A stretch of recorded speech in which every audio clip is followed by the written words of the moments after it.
সকাল থেকেই শুরু হয়ে গেছে বৃষ্টি। আসলে কয়েকদিন ধরে আহমেদাবাদে কন্টিনিউ বৃষ্টি হয়েই চলেছে।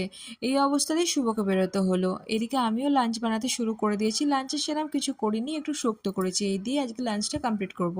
শুভ তাড়াতাড়ি চলে এসেছে। লাঞ্চ কমপ্লিট করে আমি জিমে চলে গেছিলাম। জিম থেকে আসার পথে আমি একটু ডিমার্ট গেছিলাম, কারণ কাপ নেব বলে। কাপের প্রতি আমার একটা আলাদাই ভালোবাসা রয়েছে, কিন্তু বৃষ্টি আবার শুরু হয়ে গেছে।